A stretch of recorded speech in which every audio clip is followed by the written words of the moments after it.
The extraordinary life of Princess Alice, the Duke of Edinburgh's mother and the Queen's mother-in-law, is one of the best-kept secrets in royal history. A daredeviling story that would be worthy of any great Hollywood film. Born in Windsor Castle, she begins life as a privileged royal. She was most Diana-like because she was regarded as the prettiest princess in Europe. But from the start, Alice is no ordinary princess. She was basically stone deaf. She ended up being able to lip read in Greek, German, and English. She serves as a nurse on the front line. She was hands-on. I mean, she was dealing with broken limbs and amputated limbs. She goes on to face huge personal challenges and is committed to an asylum. She is hearing voices, that she's in a relationship with Jesus Christ. She would overcome these struggles to help those in need. This film will reveal the secrets of Alice's extraordinary life, using rarely seen archive and interviews with those directly affected by her selfless actions, including the Jewish family she saved from the Nazis. If it hadn't been for her, I wouldn't be alive today. Ultimately, she devotes her life to helping others. She'd set up an order of nuns to do her humanitarian work. Amazing character who indefatigably survived through some of the toughest events of the 20th century. Alice was a woman who refused to fit the royal mould. Why has her remarkable life remained out of the public spotlight for so long? Princess Alice is very definitely the royal family's best-kept secret. And what a fascinating life she's had.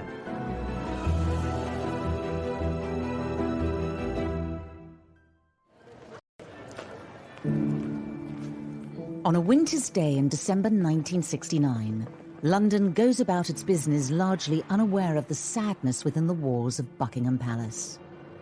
Princess Alice, who was the Duke of Edinburgh's mother, mother-in-law to the Queen and grandmother to Prince Charles, has died in her sleep. Reporting of Alice's death is minimal. It makes just the 4th item in the night's news. The BBC announcement read, "The Duke of Edinburgh's mother, Princess Andrew of Greece, died today at Buckingham Palace. The princess, who was 84, had been in poor health for some time. Princess Andrew, or Princess Alice, her own name, was the daughter of Prince Louis of Battenberg." It's a very unremarkable announcement. Words of respect, adoration, affection. It's very cold. It simply marks the passing of a life defined by the men around her. Indeed, despite her position in the royal family, Princess Alice has long remained hidden from public glare. Many first discovered Alice through her portrayal in the TV series The Crown, when, as this clip shows, she had been living as a nun. Let this be a mother's gift to her child. Find yourself a faith. I didn't even know she existed. I had no idea who the Duke of Edinburgh's mother was. I think, like the majority of people, she's been a very well-hidden secret. It was never Alice's style to seek out the limelight. Princess Alice didn't give very much away about herself. When she died, she left but 3 dressing gowns, which were given to the nurses who'd been looking after her. By that stage, she'd given everything she owned away. She owned absolutely nothing. But Alice's start in life was very grand indeed. She's the great-granddaughter of Queen Victoria, and she was actually born in the Tapestry Room at Windsor Castle in 1885. As she grows up in the castles and palaces of Britain and Europe, Alice expects to marry a suitable royal partner. In 1902, the coronation of Edward VII provides a perfect opportunity for 17-year-old Alice to find a match. Edward VII himself remarked at his coronation that Alice would be the most beautiful bride of any young prince in all of Europe. A number of different members of royal families arrived in London to attend this event. Princess Alice was one of them, and Prince Andrew of Greece was another. And here, Alice is swept off her feet by the young Greek prince Andrea. That is really where the relationship developed, and it was a love match. It was a real love match. Just over a year later, the couple are married in Germany. It's a royal alliance with serious pedigree. Alice is the daughter of a German prince and a British princess, and the great-granddaughter of Queen Victoria. 21-year-old Prince Andrea is the son of King George I of Greece, himself a distant cousin of Queen Victoria. Andrew was a tall, blonde, handsome young army officer. His whole approach to life seemed to be very different from Alice, who was beautiful, but for the most part reserved, silent.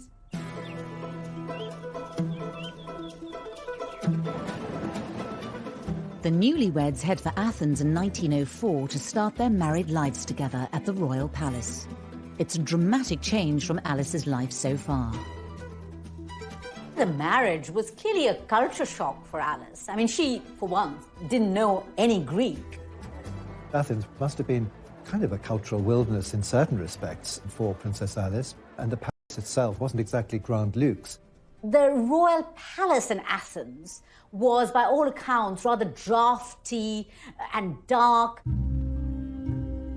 A more significant problem for Alice is that the Greek monarchy is not a stable one. Greece had only existed as a country in its own right for 70 years, following the breakup of the Ottoman Empire. So it had to create its own monarchy. In 1863, Greece turned to Denmark's royal family for a king, and they chose one of their Danish princes. King George I of Greece had been imported from Denmark, so none of the Greek royal family had any Greek blood whatsoever. They had Danish blood and they had Russian blood. The fact that the family came from Denmark and were not Greek clearly created some problems for them in Greece, problems that would continue in terms of the monarchy there. Despite the national ambivalence to the new royal family, the Greek people take to Alice immediately. She certainly provided a great injection of glamour into the Greek royal family. She was a bit almost Diana-like because she was regarded as the prettiest princess in Europe. She quickly learnt to speak Greek and she quickly started producing children. Alice enjoys her new life in Athens. Within 2 years, she has given birth to 2 daughters, Margarita and Theodora. But there are clear signs that trouble lies ahead for Alice and for her family elsewhere in Europe. The beginning of the 20th century was a difficult time for the European monarchies. There was unrest, particularly in Russia, and this unrest was also to be found in Greece. A sense that monarchy had had its day and revolutionaries were beginning to, if not seize power, at least to agitate for power. A tragedy in Alice's family, born out of this unrest, would prove to be a huge turning point in her life. Her favorite aunt, Grand Duchess Ella, lives in Russia with her husband Sergei, the Governor General of Moscow, a man with dangerous enemies. Was married to the Grand Duke Sergei of Russia. And in 1905, Grand Duke Sergei is horribly assassinated by a bomb which blows his carriage into smithereens outside the Kremlin. And this had a profound impact on Ella, who gave up her material wealth and used her time and resources to feed the poor and become much more religious and set up a convent. Alice goes to visit Russia, I think in 1909, and she sees the amazing work that her Aunt Ella is doing, which directly affects Alice and affects how she chooses to lead her own life. As Greece edges closer to war with its neighbours, Alice would soon be given the chance to follow in her aunt's footsteps and risk her life to help others.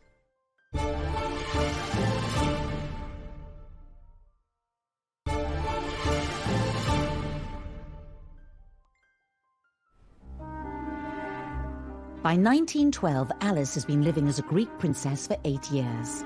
She and Andrea now have 3 daughters. Cecile was born in 1911.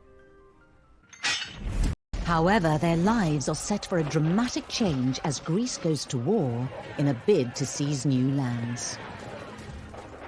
There was a particular war in 1912, the First Balkan War. The Ottoman Empire, which had been so dominant in the Balkans for hundreds of years, was crumbling. So Greece was wanting to expand north and eastwards, taking over some of the Ottoman territories, which historically had many Greek occupants. And the Greek royal family are absolutely at the centre of this because Andrea is a military officer, so he's on the front. As her husband heads off to the battlefield, Alice takes the bold decision to leave her 3 children behind and follow him to the front line. Alice felt that she needed to do something for her adopted people. She goes to the front lines and works as a nurse. As the Greek forces advance, she sees that there are a huge number of victims, both civilian and military. She commandeers buildings, she organises nurses and doctors. She has an amazing role in that Greek war effort in the Balkan Wars in 1912. Alice immediately threw herself into the whole business of sort of creating field hospitals, taking part in operations. For a young woman in her 20s with no medical training, she shows great grit and an innovative sense. Alice doesn't restrict herself to just setting up the hospitals. She was hands-on. I mean, she was dealing with broken limbs and amputated limbs.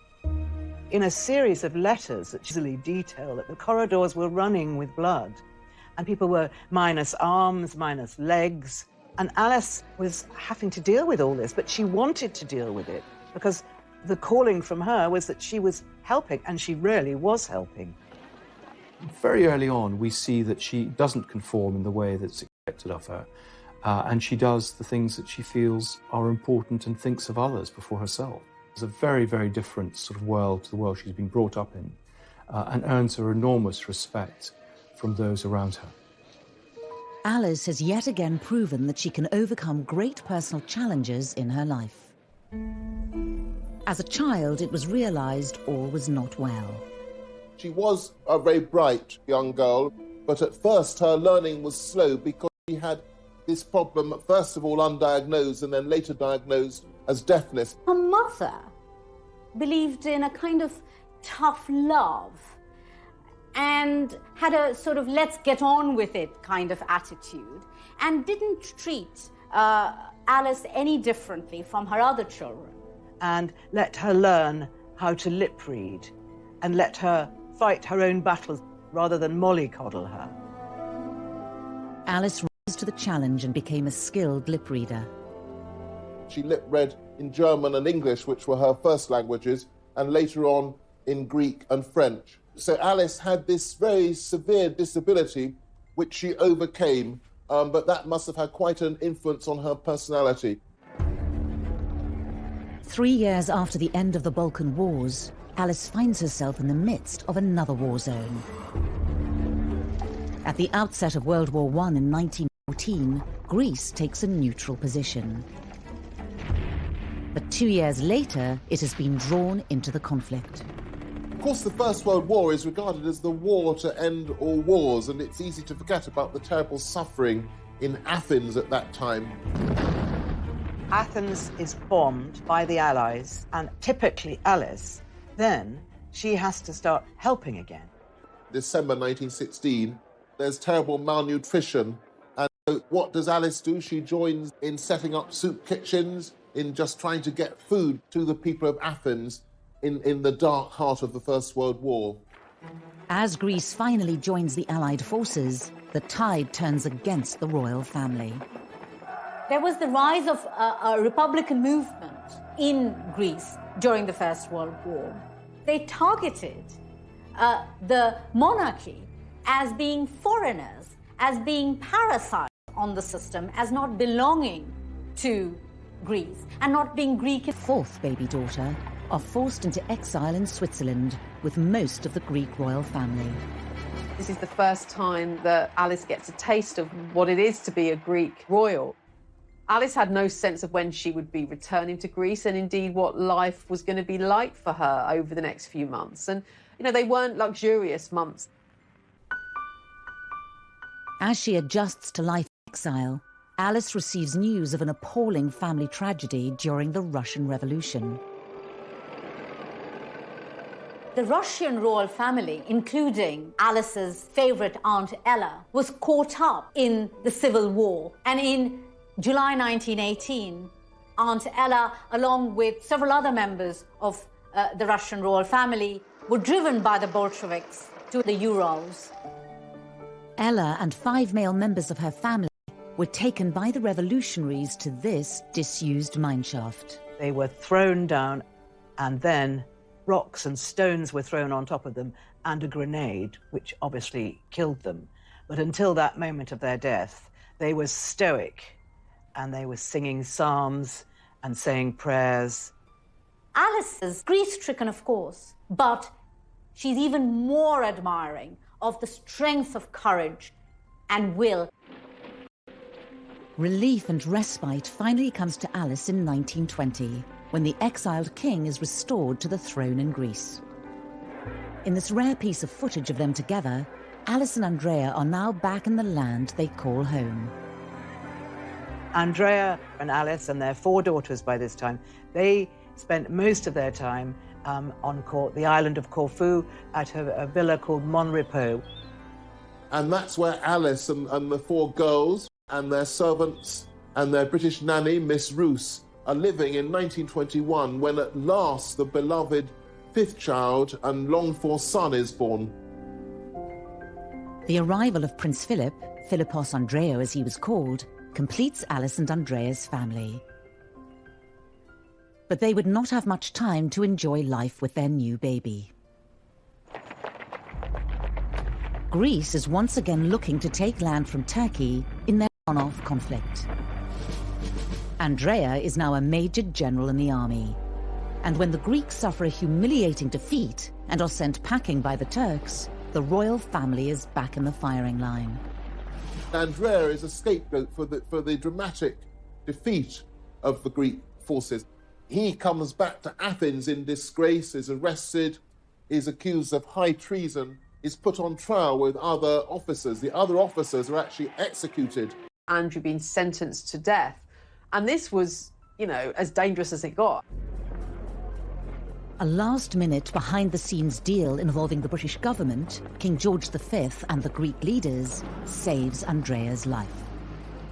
The British cruiser is dispatched to Athens, and this show of strength is sufficient to have Andrea's released, and the young family is then in exile once again. But at least they're alive, and Alice is thrilled to have her husband back. Prince Philip, who was, literally a babe in arms at this time, and taken for safety onto the British warship, carried in an orange crate, and that was to be his means of escape. So really, really dramatic days.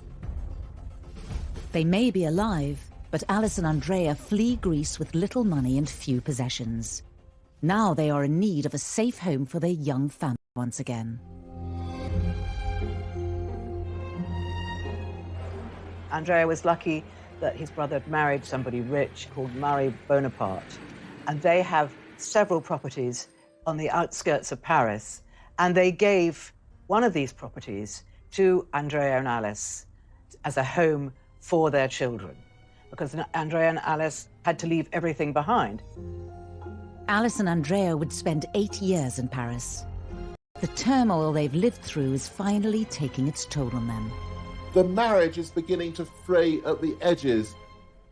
For Andrea, this must have been quite difficult after a very active life. Basically, he was no longer a prince in Greece, that he was exiled for life. This phase was very difficult for Princess Alice because she had been through enormous amount of trauma, all those deaths in the family, and her husband almost being put to death himself. I mean, that would be enough to shake anybody. As their time in exile wears on, Alice's behaviour becomes increasingly erratic. Behaviour that would lead her family to take action that would scar her for years to come.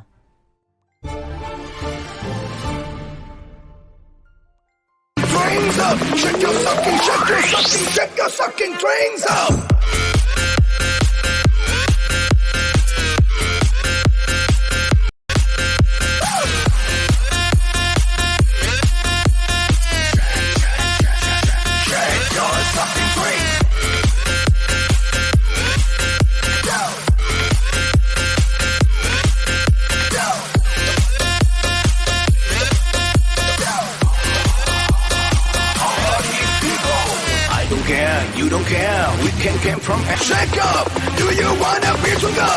Springs up, shake up, move, hey, fuck you.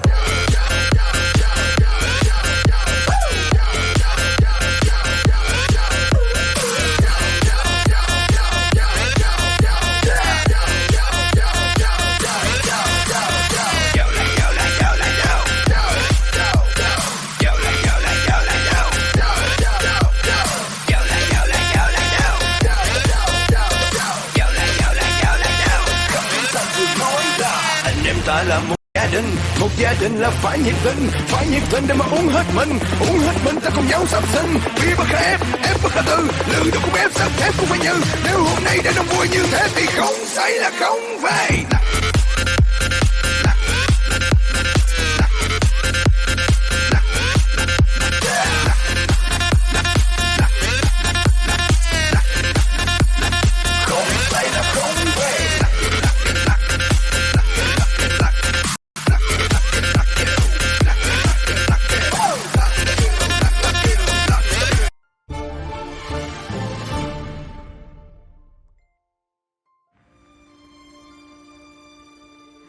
(1928) Paris.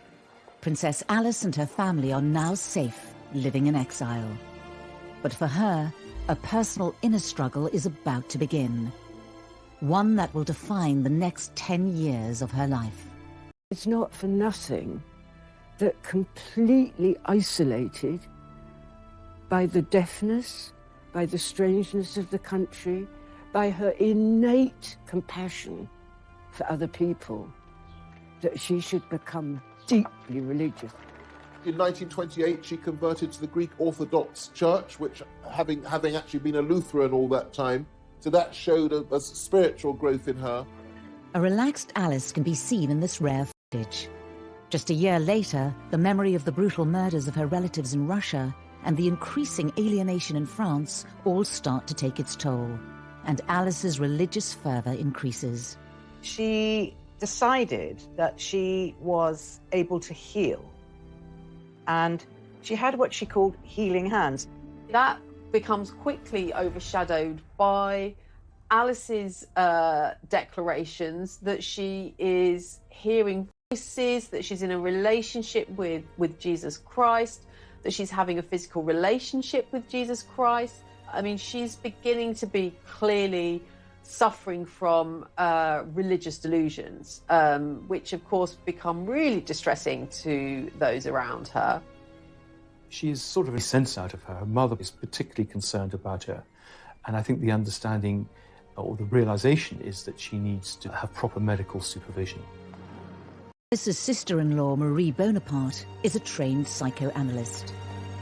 She recommends Alice should see Dr. Ernst Simmel at Schloss Tegel near Berlin, the first inpatient clinic for psychoanalysis. Alice did not want to go to the Tegel clinic because she didn't see that there was anything wrong with her. But when her doctor said that Jesus had told him that she needed to go, which was certainly a fairly sneaky way of doing it, Alice obviously agreed, and she went to the clinic. After therapy sessions with Alice, Dr. Simmel diagnoses her as a paranoid schizophrenic. It was believed that her mental illness was a result of sexual frustration, that she'd fallen in love with a young Englishman, and this was an unrequited relationship, and that had made her really go mad by suppressed, repressed sexual desire. And in another twist to Alice's story, Dr. Simmel takes her case to his colleague, the founder of psychoanalysis, Dr. Sigmund Freud. Now, at that point, Freud suggests what is probably the most shocking or the most bizarre, the most puzzling recommendation in the history of psychoanalysis. He suggests to Simmel that Princess Alice's ovaries should be exposed to high-intensity X-rays. The first time I read this, I just couldn't believe what I read, because it hardly counts as a psychoanalytic intervention. Freud suggests the medical procedure rather than therapy, as he thought it would, in his words, rejuvenate Princess Alice. But the results are devastating.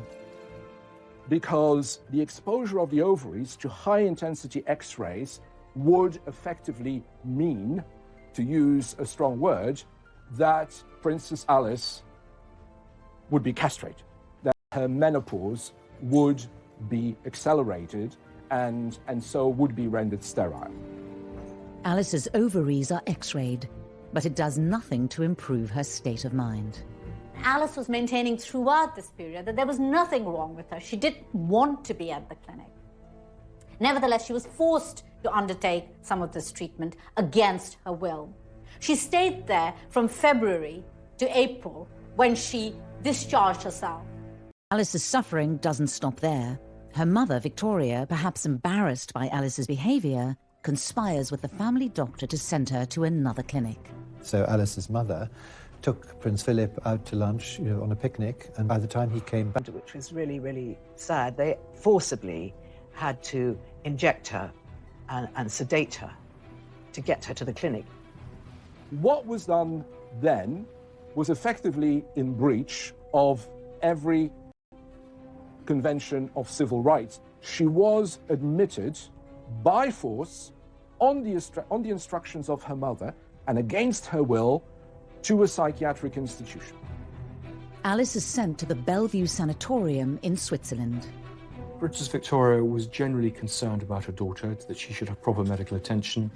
But I think a large part of it was the need to keep her out of the way, that she was a potential embarrassment. Alice had delusions that Christ had given her a special religious mission. She had put these thoughts to paper in an attempt to share them publicly. Sending them off to newspapers and things, and I think she was once intercepted when she was trying to post something to some publication or another. I mean, they didn't want her taking her strange, as they would have seen it, strange views into a public arena. They were nervous about that, because that would have been shameful or dangerous. Alice's battle with mental illness is compounded by the fact that she's being held against her will. Over 2 years, she misses the landmark moments in her children's lives. She didn't attend the weddings of any of her 4 daughters, and that must have been a matter of great regret and unhappiness for her. Whilst her daughters are married and making their own way in life, Philip, her son, is still just a 10-year-old boy missing his mother. He's always said, well, it just happened. There wasn't really much that I could do about it. I just got on with it. But that must have left a real mark with him, because he'd been much beloved by both parents in the first 9 years of his life. Alice's husband, Prince Andrea, sees their marriage as effectively over. Broken and feeling betrayed, Alice tries to escape in July 1932. So during lunch, her nurse has gone out of the room and she makes a bid for freedom, and she jumps out of the window into the flower bed and heads off to the nearest railway station, which isn't far away. And she got as far as the train station. I think she even got as far as into the carriage, where they kind of found out that she was there. She's arrested and brought back, much to her disgust, and therefore her escape attempt hasn't worked. Alice's desperate act convinces her mother she should be transferred to an open sanatorium in Murano, Italy. She had been at this point a prisoner in Bellevue, at her, basically, and her jailer was basically her mother. It was her mother that she had to... This isn't a teenage Alice, this is a woman in her middle age. No longer institutionalized, in autumn 1932, Alice faces the biggest challenge of her life. At the age of 47, could she recover from her ordeal and regain her sanity? She begins by choosing to distance herself from family life and from royalty. She drifted around Europe for several years. So up until 1937, she was living, with one family after another, and particularly sort of settling near Cologne, discussing religious topics, very, very involved with all the things that were interesting her, but not involved with her family. This sort of extended gap year of her trying to perhaps find herself, but certainly not living the life of a princess. In many ways, sort of living off-grid. I mean, we don't know very much about her, which is sort of quite remarkable, of course, that she kind of disappears. Alice probably thought that with her independence of mind, with her freedom of expression, it wouldn't be easy to go back to her own family including her mother, who would always be looking over her shoulder, because that would always contain the risk that before long she'd be sent back to a psychiatric institution. Alice's decision to live a solitary life means her youngest child, Philip, is still being raised by relatives. I think it's important not to pity Alice during these years, but neither, I believe, should she be reviled as this heartless mother and callous wife who forgot all about her family and spent her time roaming aimlessly in Germany. What about her husband? After 5 years wandering across Europe, passing from friend to friend, Alice starts to feel like she can finally reach out to her loved ones.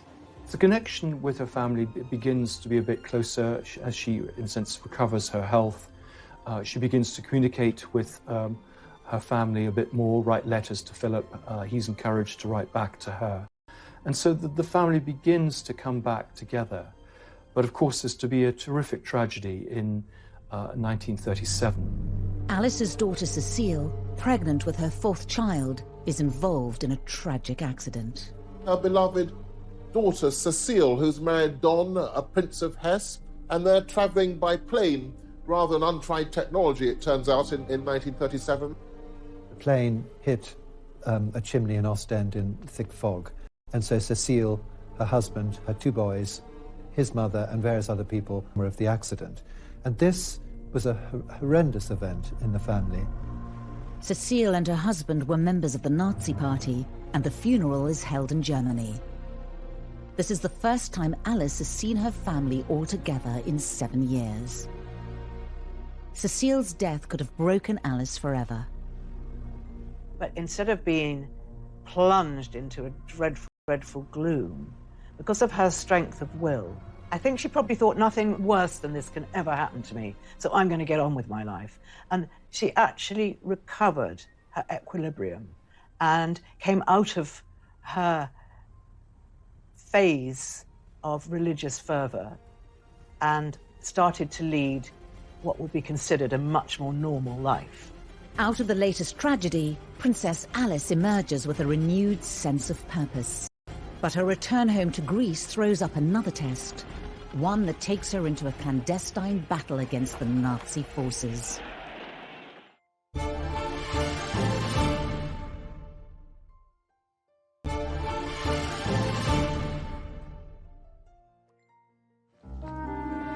In 1938, Princess Alice, mother of Prince Philip, returns to Greece to serve the poor. During her 16-year exile, she survived hardship and horrific tragedy. However, once again, she will soon be placed at the heart of momentous historical events.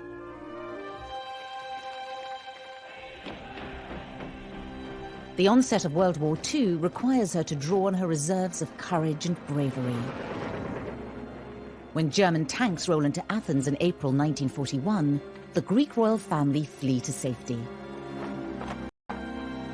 Despite the dangers, Alice decides to remain, to continue her work. I don't think that Princess Alice ever really wanted to leave Greece. I mean, that was where she belonged. She was a Greek princess by this stage, and she felt that's where she could be most useful.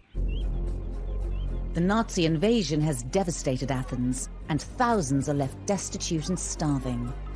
Alice helps by volunteering for the Red Cross. I think one of the extraordinary things is, given the scarcity of food, that she's able to create one of the largest soup kitchens in the world at the time. And it says something about her determination, her contacts, and her ability to get things done, that it's such a success. And she feeds thousands, particularly children, young children, who are either orphans from the war or refugees, those who are helpless. This is Alice at her humanitarian best. As war continues to... She's completely fearless. While bullets are flying, she's on the streets of Athens taking supplies to people in need, and she's heard that you don't hear the bullet that kills you, and she says, I won't hear it anyway because I'm deaf. However, Alice is about to take an even bigger gamble with her own safety. Athens is home to around 8,000 Jews. Amongst them, the Hamaiki Cohen family. prominent members of the community who have ties to Greek royalty. Evie Cohen is their only surviving direct descendant. At the beginning of 1943, it became obvious that the decisions against the Jews to take them to concentration camps was starting to be obvious. My family had to go in hiding. Evie's father, Alfred, decides the family's best hope of refuge lies with Princess Alice. Now he must find a way to contact her. By an extraordinary coincidence, a chance encounter with her lady-in-waiting results in a message getting to Alice. I'm going to read out part of the text my father had written about this part of the story. For us, it was an absolute miracle. In short, that lady immediately went to see the princess, and an hour later we were informed that the Princess Alice would be more than happy to take in my mother and sister. I think it was Alice taking an enormous risk because she may have faced a firing squad because she had harbored the Jewish family. It was an enormous risk. When the German generals came round looking for any Jews and perhaps having been tipped off that perhaps there were Jews being sheltered by Princess Alice, she said simply, "I can't understand, I don't know what you're talking about." And they just thought she was a silly woman and left her in peace, which is just as well, because if she'd been caught, she would have been in serious trouble. People were being executed for looking after Jewish families, but Alice had no fear. Her faith was her shield. Incredibly, the Hamaiki Cohen family are never discovered by the Nazis. Alice keeps her own bravery a secret. If it hadn't been for her, I wouldn't be alive today to say all this. And my parents would have met and so many other things. Back in Britain, her son Philip has spent the war years re-establishing the family's close links to the British royals, thanks to the patronage of Alice's brother, Lord Mountbatten. Keen to improve his nephew's prospects, Mountbatten encourages Philip's blossoming romance with Elizabeth, the future queen. Princess Elizabeth, and she was, of course, delighted. And though she hoped that one day maybe he might become a Prince of Greece, the fact that he was in her own homeland, Great Britain, and had fallen in love with the British princess, who was going to be heir to the throne, she was very, very happy. However, in 1947, when Philip, sixth in line to the Greek throne, gives up his titles so he can marry Elizabeth, for his mother, the news is bittersweet. Alice, in many ways, this was no doubt a personal disappointment, but at the same time, here was her only son, of course, marrying the future Queen of England. And so it seems that she was kind of reconciled to that and accepted that, even though, of course, it came at the cost of Philip renouncing his claim to the Greek throne. Soon after Philip and Elizabeth's engagement is announced, Alice travels to England to see them. Keen to provide her son with the engagement ring, she had already arranged for some of her royal jewellery to be retrieved from a secure bank vault in Paris. She had no money, so she wasn't going to be able to buy an exquisite gift for her future daughter-in-law. So she took one of her tiaras to Philip Antrobus, the jeweller, and she said, "Take the best stone out of this, and I want it fashioned into a ring for my future daughter-in-law," which is a very romantic thing to do. And I think it is about Princess Alice wanting her son to be seen as good enough in many ways. So here, perhaps for one of the only times in her life, playing the role of the sort of proud, slightly pushy mum who, wants her son to do the right thing and being seen to be appropriate as a husband to the future Queen of England. On the 20th of November 1947, Philip and Elizabeth prepare to walk down the aisle at Westminster Abbey. The eyes of the world are centred on Buckingham Palace. Two braziers draw the Irish stagecoach. Inside, Her Royal Highness Princess Elizabeth and her father. In one of the rare occasions she steps back into the royal limelight, Alice is present amongst the crowned heads of Europe.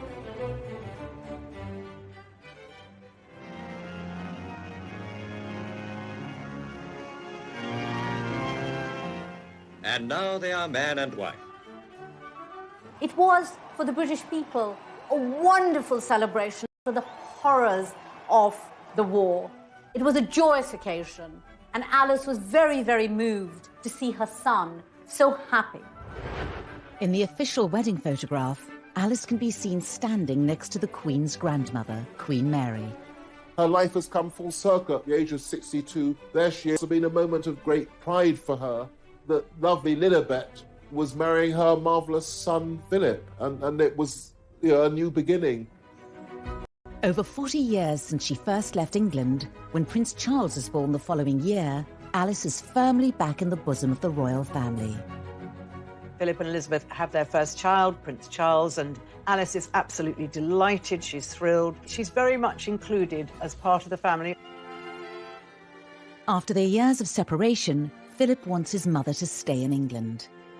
But ever the individual, she shuns royal life and beats her own path, sticking to her charity work in Greece.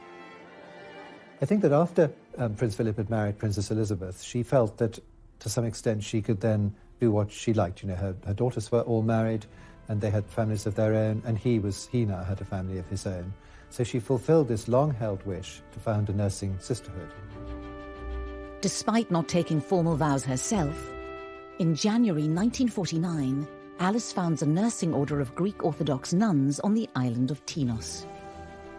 She is now able to do what she had long wanted to, that is to follow in the footsteps of her beloved Aunt Ella, who had set up an institution of nuns dedicated to service, to serving the community, not shut up in a distant cloister, but living amongst the people, those whom she could help.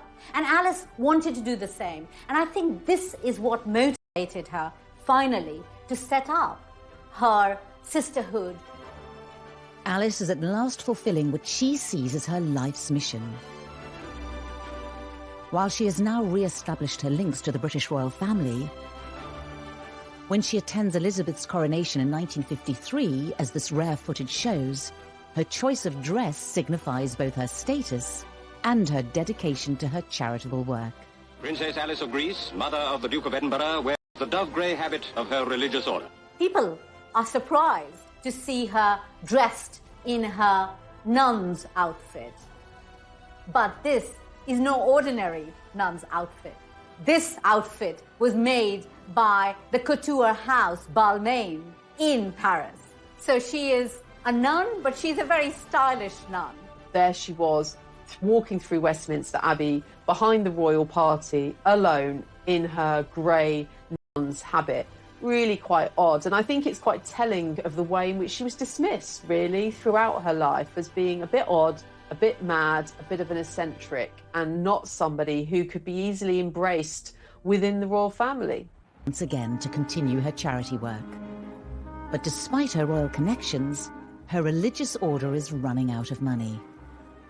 For Alice, who had no real funding behind her apart from what she could raise herself and she could raise from her family, the sisterhood desperately needed funding and started to fail. But she knew she couldn't keep it going forever because, unlike Aunt Ella, she didn't have personal wealth to keep something like this going, and it was just running down, sadly, for her. The end of Alice's dream finally comes in 1967. After a military coup, King Constantine II has to flee Athens. The whole Greek monarchy are potentially in danger. Once again, the position of the Greek royal family becomes very threatened and precarious, and so it's seen that right now, really, Alice has really come to the end of the road in Greece. She needs to be rescued. She simply can't stay there. It's not safe for her to stay there. When Queen Elizabeth hears about her mother-in-law's fate, action is taken and she's flown back to Britain. The moment Alice arrives at Buckingham Palace, vividly dramatised in Series 3 of The Crown. She arrived in one of the Queen's Rolls Royces in her overcoat. It was July, and all the windows had to be shut. She knows Buckingham Palace. It's not the first time she'd been there. But she's just aghast at the money and the space. Your Royal Highness, Thank you. Please, this way. She's put in one of the maids' rooms at the top, which she doesn't mind. It's the most palatial room she's had in years. She was very unsettled to begin with and complained and made a fuss. But eventually, she realised how lucky she was. She made friends in the way that she always made friends, and she settled down, and she was very happy. After being forcibly separated from her son Philip when he was just a child, he and Alice are finally making up for lost time. Philip had been effectively abandoned at the time where his mother was put in a sanatorium. So one can imagine these were an opportunity for mother and son to get acquainted with each other and to reflect on her life and perhaps the legacy and the influence that she might have had and have on Prince Philip. Alice has finally found safety and stability in Britain after decades of selfless devotion to others. But her bravery during the war wouldn't receive the recognition it deserved until many years.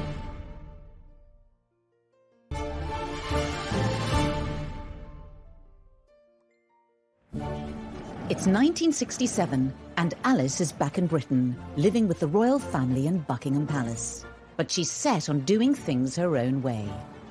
We know that she liked to smoke, that she smoked Woodbines, and so courtiers would know that she was coming before they saw her by the smell and the smoke of her cigarettes. And of course, she would also move around in her nun's habit. So a very odd spectacle by all accounts. Princess Alice couldn't have been more different than the Queen Mother, who was the other grandmum, and who was, you know, a wonderful self-publicist, going out and doing all her duties. Alice was the very opposite to that. You know, there she was smoking in her nun's outfit.